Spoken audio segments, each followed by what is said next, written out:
मकवानपुरको कैलाश गाउँपालिकामा 2037 सालदेखि सडक विस्तारको प्रयास भए पनि भौगोलिक विकटता र सरकारी बेवास्ताका कारण ती प्रयासहरू निकै सुस्त भए।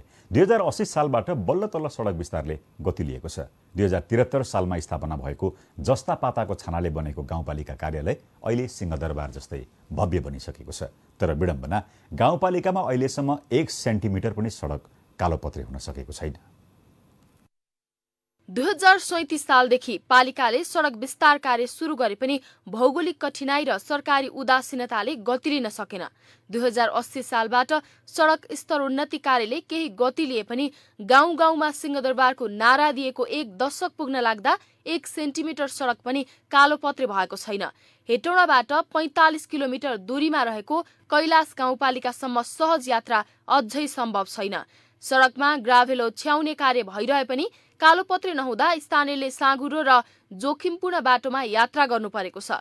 पालिकाले 78,06,868 रुपियाँ खर्चेर बनाएको जिपलाइन चढ्न बैकुण्ठ पुग्नुपर्ने बाध्यता छ।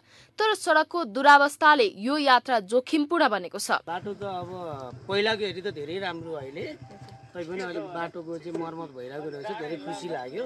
पहिलाको हेरी चाहिँ अलिक धेरै सहज हो, राम्रो यो अझ यो भएको चितवनदेखि हो, घर मनाइरो बस्छु म, बसाइ चाहिँ मेरो चितवन हो कि त्यहाँबाट यहाँ आउन हामीलाई 45 मिनट लाग्यो। 2080 वैशाख 4 गते नामटार कालिकाटार सडक कैलाश 9 र 10 आयोजना निर्माणका लागि आयुश्री बिल्डर्स एन्ड सप्लायर्स कम्पनीसँग 3,94,35,473 रुपियाँमा सम्झौता भएको थियो।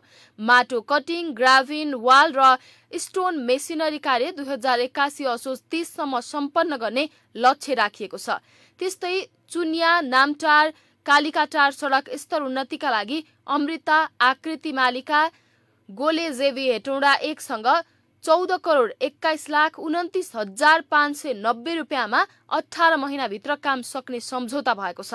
यस्तै कोगटे गौरी गाउँ जोड्ने मोटर बाटोका लागि 40 करोडको ठेक्का सम्झौता भए पनि यो योजना अहिले अलपत्र छ। स्थानीय जनप्रतिनिधि सडक पहुँच पुर्याउन निरन्तर प्रयास भइरहेको दावी गर्छन्। त्यो बाटो हिजो यो राजनीतिक खिचातानीले गर्दाखेरि त्यो बाटो अलपत्र भएको अवस्था छ। यहाँ चाहिँ बुझाइ के भइदियो भने हिजो त्यो बाटो 40 करोड बराबरको बाटोले चाहिँ तपाईको ठेक्का निकाल्ने बेलामा यो क्षेत्रको मान्ने चाहिँ विरोध कतिवटा हुनुहुन्थ्यो। ठेक्का आह्वान गर्यो, ठेक्का लाग्यो, ठेक्का लागिसकेपछि अहिले यो क्षेत्रको मान्ने अब एमालेबाट निर्वाचित अहिले नै एमालेको प्रमुख सचेतक हाम्रो महेश बर्तौला त्यसले सोच निश्चित मात्र गर्थ्यो भनेदेखि त्यो निर्माण व्यवसायले चाहिँ निरन्तर रूपमा काम गर्थ्यो। करोडौं रकम विनियोजन र ठेक्का सम्झौता भए पनि सडक कालोपत्रे नहुँदा कैलाश गाउँपालिकाका बासिन्दा आधारभूत सडक सुविधाबाट वञ्चित छन्। मकवानपुरबाट जमुना तामाङको रिपोर्ट।